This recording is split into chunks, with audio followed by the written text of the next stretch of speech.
This channel does not promote any violent, harmful, or illegal activities. All content provided by this channel is meant for an educational purpose only. অক্টোবরে যুদ্ধ শুরু, অক্টোবরেই শেষ। মাঝে কেটে গিয়েছে 2 বছর। বদলেছে বিশ্ব রাজনীতির সমীকরণ, বদলেছে দুই দেশের রূপ। সংঘাত বলুন কিংবা যুদ্ধ, ইতিহাস সাক্ষী থেকেছে আরও এক ভয়াবহ অধ্যায়ের।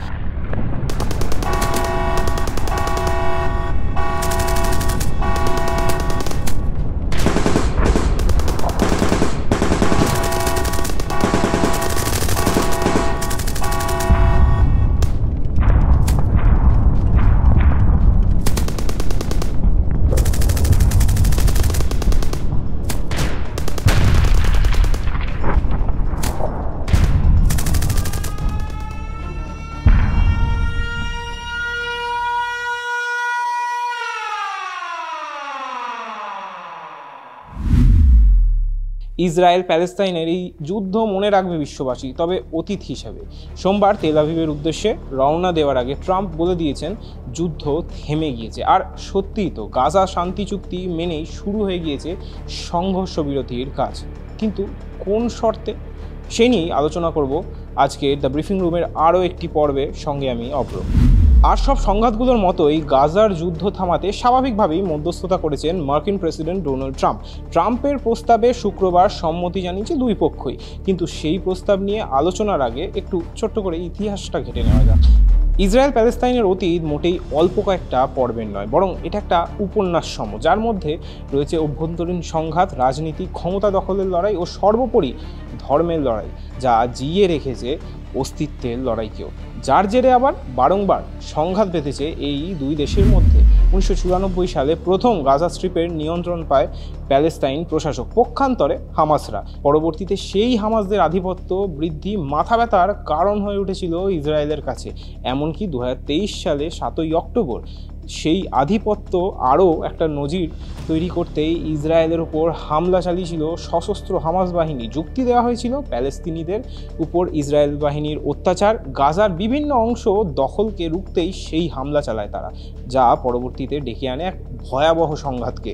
ইসরায়েলের এক ভয়াল রূপ দেখে গোটা বিশ্ব। সেনার দাপটে যুদ্ধবিধ্বস্ত গাজায় বন্ধ হয়ে যায় ত্রাণ পাঠানো। গাজা সাক্ষী থাকে মন্বন্তরের। বিভিন্ন রিপোর্ট অনুযায়ী 2 বছর ব্যাপী এই সংঘাতে মোট 66,000 প্যালেস্তিনীয়দের প্রাণ গিয়েছে। অন্যদিকে ইসরায়েলে নিহত হয়েছেন 1200 জন।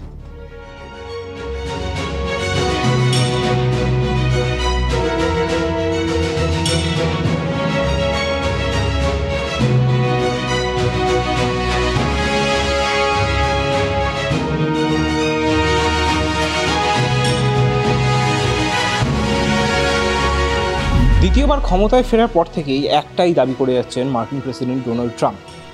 তাঁর সময়কালে এইসব সংঘাত শুরু হলে কয়েক মাসের বেশি মোটেই টিকত না। সংঘাত তার পছন্দ নয়, তাই মধ্যস্থতার মাধ্যমেই সব ঠিক করে দিতেন তিনি। ক্ষমতায় ফেরার পর সেটাই অবশ্য করার চেষ্টা চালিয়েছেন বলেই তিনি দাবি করেন। এই বছরের শুরুর দিক থেকে ইসরায়েল গাজা যুদ্ধ থামাতে উদ্যোগী হন মার্কিন প্রেসিডেন্ট ডোনাল্ড ট্রাম্প। প্রথম চেষ্টায় সাফল্য মেলে না, কিন্তু কিছুদিন সংঘর্ষ বিরতি চলে, তারপর আবার যেকে সেই। উল্টে আরও এক ভয়াল রূপ দেখা যায় নেতানিয়াহুর সেনার। গাজাকে ঘিরে ধরে চলে তাদের অভিযান। সোশ্যাল মিডিয়ায় উঁকি মারলেই দেখতে পারবেন প্যালেস্তাইনের অন্তর্গত গাজার এখন কি অবস্থা। নরকের থেকে কম কিছু নয়, কিন্তু সেই নরকে এখন বহু মানুষ আবার নতুন করে স্বপ্ন বুনছেন। তারা স্বপ্ন বুনছেন স্বাভাবিক জীবনযাপনের।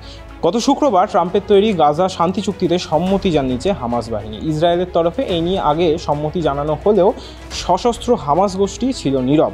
অবশেষে রাজি হয়েছে তারাও। শান্তি ফেরাতে ট্রাম্পের 20 দফা প্রস্তাবে সম্মতি জানিয়েছে তারা। কিন্তু এই প্রস্তাবে কি কি শর্ত রয়েছে, মানে কোন কোন শর্তের ভিত্তিতে অবশেষে শান্তি ফিরছে ইসরায়েল ও প্যালেস্তাইনে, সেদিকেই চলুন একবার নজর ঘুরিয়ে নেওয়া যাক। ট্রাম্পের 20 দফা প্রস্তাবে কী কী রয়েছে? জনগণের স্বার্থে যুদ্ধবিধ্বস্ত গাজাকে নতুন করে তৈরি করা হবে, অর্থাৎ গাজার পুনর্গঠন হবে। এই প্রস্তাবে রাজি হওয়ার পর মুহূর্তেই উভয় পক্ষকে যুদ্ধ বন্ধ করে দিতে হবে। নেতানিয়াহু তার সেনাকে মোতায়েন থাকা এলাকা থেকে সরিয়ে নিয়ে যাবেন। কোনো রকম বোমাবাজি, গুলি চালানো যাবে না। পাশাপাশি হামাসদের কাছে আটক থাকা সমস্ত ইসরায়েলি পণবন্দীকে মুক্ত করে দিতে হবে। হামাসরা পণবন্দীদের মুক্ত করার 72 ঘন্টার মধ্যে ইসরায়েলকেও সমস্ত হামাস ও প্যালেস্তিনীয় বন্দীদের মুক্ত করে দিতে হবে। পণবন্দীরা যে যার দেশে ফিরে গেলে হামাস বাহিনীর সদস্যদের বন্দুক ছাড়তে হবে। পরিস্থিতি স্বাভাবিক হলেই গাজাবাসীর স্বার্থে পৌঁছে দেওয়া হবে প্রয়োজনীয় ত্রাণ। আবার খুলে দেওয়া হবে সমস্ত সড়ক পথ, তৈরি করে দেওয়া হবে হাসপাতাল, ঘরবাড়ি, খুলে দেওয়া হবে মিশর ও গাজার মধ্যে সংযোগকারী পথ রাফা ক্রসিং। পাশাপাশি এই ত্রাণ বিলির কাজে কোনোভাবে ইসরায়েল কিংবা হামাস বাহিনীর কোনো প্রতিনিধিরা যুক্ত থাকতে পারবেন না। সম্পূর্ণভাবে রাষ্ট্রপুঞ্জের মাধ্যমে হবে সেই কাজ। গাজায় তৈরি হবে নতুন কেয়ারটেকার সরকার, যাতে একদিকে থাকবেন প্যালেস্তিনীয় প্রতিনিধিরা, অন্যদিকে থাকবেন বেশ কয়েকজন আন্তর্জাতিক বিশেষজ্ঞ। এই সরকার ঠিকমতো কাজ করছে কিনা সেই সংক্রান্ত আবার নজরদারি চালাবে বর্ডার অফ পিস নামে একটি আন্তর্জাতিক বডি, যার আবার নেতৃত্বে থাকবেন মার্কিন প্রেসিডেন্ট ডোনাল্ড ট্রাম্প। গাজার সকল উন্নয়নমূলক কাজের অনুদান জোগাড়ের কাজ হবে এই বোর্ডটিরই। ট্রাম্পের বুদ্ধিতেই হবে উন্নয়ন ও গাজা পুনর্গঠনের কাজ। তৈরি হবে বিশেষ অর্থনৈতিক করিডোর। যারা গাজায় থাকতে চান তারা থাকতে পারবেন, কেউ তাদের নিয়ে আপত্তি দেখাতে পারবে না। গাজায় তৈরি কেয়ারটেকার সরকারে হামাসদের কোনো ভূমিকা রাখা হবে না বলেই সেই প্রস্তাবে জানিয়েছেন ট্রাম্প। হামাসরা যাতে গাজা ও পার্শ্ববর্তী দেশগুলিতে কোনোভাবে পুনরায় প্রভাব তৈরি করতে না পারে সেটাই সুনিশ্চিত করবে এই কেয়ারটেকার সরকার। গাজার নিরাপত্তার জন্য তৈরি করা হবে ইন্টারন্যাশনাল স্টেবিলাইজেশন ফোর্স। আরব ও অন্যান্য দেশের সঙ্গে আলোচনা করে এই বাহিনী গঠন করবে আমেরিকা। গাজা দখলের স্বপ্ন ছাড়তে হবে নেতানিয়াহুকে। এছাড়াও শান্তি ফেরাতে আরও বেশ কয়েকটি প্রস্তাব দিয়েছে আমেরিকা। ট্রাম্পের এই পরিকল্পনা কয়েক দফায় বাস্তবায়িত হওয়ার সম্ভাবনা রয়েছে, যার প্রথম দফার কাজ সম্পন্ন হয়েছে এই সোমবার। ইসরায়েলে গিয়েছেন ডোনাল্ড ট্রাম্প। সমস্ত ইসরায়েলি পণবন্দীদের ছেড়ে দিয়েছে হামাস বাহিনী।